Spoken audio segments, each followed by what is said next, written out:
All right, Shalom. First and foremost, I want to give all praises, honor, and glory to Yahweh, Bahasham, Yahweh Shai, Bahasham, Rakha Kodesh. Double honors to the elders and the apostles of Great Millstone, and peace and blessings to the elect. And this is going to be a brief video, just going to handle one precept in here, or maybe two.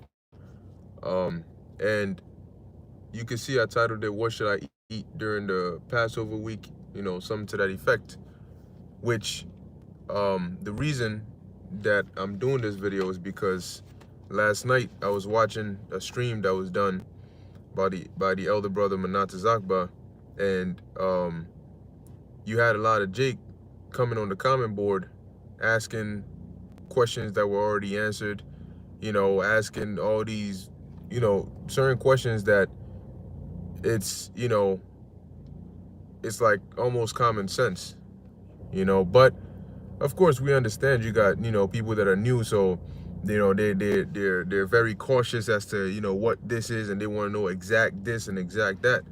But when dealing with the Passover, which I'm gonna read a precept here on it, you know, Jake is asking, well, can I eat this? Can I eat this? Can I eat this? What about this? What about that? What about this? Can I breathe air? Can I drink water? Can I go to sleep? Can I walk? You know, can I use the bathroom? All these questions. But when it comes to the Feast of Unleavened Bread, the scriptures tell us that you ain't supposed to eat anything with leaven in it. Now, in Esau's kingdom, there are damn near a million and one things that have leaven in them, or leavening agents in them. So instead of, you know, this is just advice, but instead of wearing yourself out and running here and then, oh, you got to find 10,000 different things that you know, when I check this, I got to, oh, what about this? What about this? What you could do is you could look for a handful of meals that you know, you do the research on. I'm not going to tell you what you go look for. You go look for yourself. Look for meals and food that you know doesn't have leaven in it. Look for a handful of these meals that you can have for breakfast, lunch, and dinner if you eat 3 times a day. And then just stick to that for the week. So whatever meals it is, you know, okay, this I can have in the morning, this I can have in the afternoon, this I can have in the evening, this I can have as a snack, and I know that these don't have leaven in them, then just stick with that, rock it out for 1 week, and then that's it. That's the end of the story. Because that'll save you more, it'll save you the trouble of going through the headache of having to wonder if what I'm about to eat, does it have leaven in it? What I'm about to eat, does it have leaven in it? What about this? Does it have leaven in it? Well, if you stick to a diet that you know doesn't have leaven in it, then in the morning you make the same thing for 7 days. In the evening, you eat the same thing for 7 days. The snacks, you eat the same thing for 7 days, and you can eat it with the conscience, knowing that you did the research, so you know, okay, I know this doesn't have leaven, and this doesn't have leaven, and this doesn't have leaven. So I'm not running the risk of missing an ingredient because I went here and then I wanted to try this, but I'm not sure, and then now I gotta, redo the. I knew before the Feast of Unleavened Bread started that I can eat this for this week, and I know it doesn't have leaven in it, so I'm gonna be fine, and I'll just stick to that. You know, a brother put on a comment, he said, fruits and vegetables. You know, that's what he does. Okay. You know, and look, certain questions you got to think about before you ask. All right. Cooked chicken does not have leaven in it. You know, certain natural uh, uh, uh, things that the Lord has preset don't have leaven in them. Not everything has leaven in it. Okay. Rice. Oh, whoa. What about I got to check the, whoa, you know, the water. I got to check the water. Does water have leaven? You know, but the point is, you know, before I get into this precept, the point is, it'll save you more trouble and more of a headache if you can just lay out a few meals that you can make or you can buy or you can prepare, and you know, all right, I've done the research, this I can eat, this I can eat, and this I can eat. I'm gonna stick to that, and I'm just gonna eat that for the week, and then that's it. Now, when it also, you know, when dealing with the Feast of Unleavened Bread, the scriptures say that you are supposed to eat unleavened bread for 7 days. Okay, so you're supposed to stay away from anything with leaven in it, but you're also supposed to eat unleavened bread for 7 days. All right, doesn't mean that that's all you can eat. You can eat other things, but, you know, at least once a day, you got to have that unleavened bread, you know. So now, I'm going to read it here in the book of Leviticus, chapter 23, and I'm going to start at verse 1.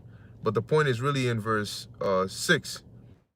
Now it says, and the Lord spake unto Moses, saying, speak unto the children of Israel, and say unto them, concerning the feasts and of the Lord, which ye shall proclaim to be holy convocations, even these are my feasts.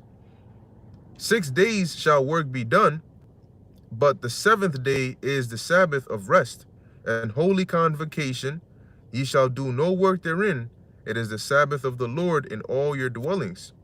These are the feasts of the Lord, even holy convocations, which ye shall proclaim in their seasons. Verse 5, in the 14th day of the first month at even is the Lord's Passover. And on the 15th day of the same month is the feast of unleavened bread unto the Lord. Even, 7 days ye must eat unleavened bread. Okay, so you must not eat anything with leaven in it, but you must eat unleavened bread. Now, the 14th day at even is the beginning of the 15th day.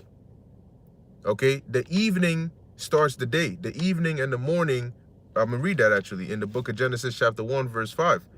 It says, and the powers called the light day, and the darkness they called night, and the evening and the morning were the first day. It didn't say in the morning and the evening. In the evening and the morning were the first day. So the day starts at evening. So the 14th day at sundown, which is the end of the 14th day, and the same time as the beginning of the 15th day. All right. So it's talking about the same time. When it says the 14th day at even is the Lord's Passover, and the 15th day is the Feast of Unleavened Bread, the Feast of Unleavened Bread starts when the Passover comes in, sundown at the 14th day at sundown, which will be this, really tomorrow, the 16th at sundown. That begins the Feast of Unleavened Bread. Meaning when that sun goes down tomorrow, you can't have anything with leaven in it. Okay, but as I read in Leviticus 23 and 6, it says, and on the 15th day of the same month is the Feast of Unleavened Bread. And it's called the Feast of Unleavened Bread because you're supposed to eat unleavened bread. Okay? It says, it is the Feast of Unleavened Bread unto the Lord. 7 days ye must eat unleavened bread. So you got to stay away from leavened, but you also have to eat unleavened bread. So, you know, if you go to like different, like, you know, some of these stores and stuff, you'll see that they have, if you check the kosher section and stuff, you'll see they have Passover stuff for the Passover. They call it matzos, which is like also like, you know, it's like crackers, but it's considered like unleavened bread as well, you know, or whatever form of unleavened bread you got. Just make sure you got enough so that you can have that, you know, throughout the week as well. Okay, but like I said when I started the lesson, when it comes to the Feast of Unleavened Bread, it doesn't have to be something where you stress your brains out over.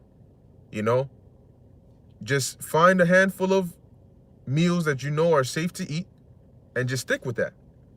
Okay? Just discipline yourself for 7 days. It's not that big of a deal. You know? Just fun, you know, whatever it is, you know, all right, I know this is safe. I know I can have this. I know it doesn't have leaven in it. And better safe than sorry, right? Unless you want to be Curious George and go and eat everything out there in the world, you know, and then you go and you mess up and you eat something and later find out, oh, this had leaven in it. That's why you got to do your research, right? That's a part of giving your diligence to make your calling and election sure. You got to do your research and actually read the scriptures. You know, there are certain questions that you ask that the answers are literally in the scriptures. Where some of the things that when we go into certain things, where do you think we got that from? The same book. So if you actually read it, the Lord will tell you everything that you got to do in there. You know, but yeah, that was pretty much it. Like I said, it was gonna be real brief. I just wanted to just to put, because I saw a lot of brothers, you know, a lot of individuals asking questions. Oh, what should I eat? What about this? Can I eat this? Can I eat this? Can I have this? Can I have that? Like I said, it'll save you a headache. Instead of worrying about all the million things in the world, find a few. You do your research on it. You find out, okay, this doesn't have any leavening agents. You know, it's good to eat. They're safe to eat. Then stick with that for the week. You know, and get you some unleavened bread, and you have that also throughout the week. And then that's it. And then when the week is over, you good. When the Passover comes in as a Sabbath, and then when the last day of the Passover, the 7th day, is also a Sabbath. That's it. All right? Then you're done with it. You don't got to make it complicated. You just, you know, you just, the simplicity that's in your Hawashai. You know, you just get it done, and then that's it. So I'm going to read this and then close out. This is dyed garments from Basra, 144 Ba. Judges 5 and 11. They that are delivered from... If you can't find horseradish is not the only kind of unleavened, the only kind of bitter herb out there. You know, you can type it up. Type up bitter herbs, you know, and then whatever shows up that you can find that's accessible to you, you use that. Because, and the reason is, I'm about to read it right now. Judges 5 and 11. They that are delivered from the noise of the archers in the places of drawing water, there shall they rehearse the righteous acts of the Lord, even the righteous acts toward the inhabitants of his village in Israel. Then shall the people of the Lord go down to the gate. So the point is, we're rehearsing the righteous acts, so we do it to the best of our ability. So whatever you can get, like the scriptures even tell you, if you can't get lamb, you can use a goat. You know, so whatever you can get, use it. It's not going to be perfect, but if in the heart, you know, you're sincerely doing it to the best of your ability, that's what the Lord cares about. That the fact that, you know what, this individual remembered that it is a Passover, and they're sincerely trying to keep it, you know, and to the best of their ability, getting whatever they can, and then they're going through it to the best that they can. And that's it. All right. That's the end of the story.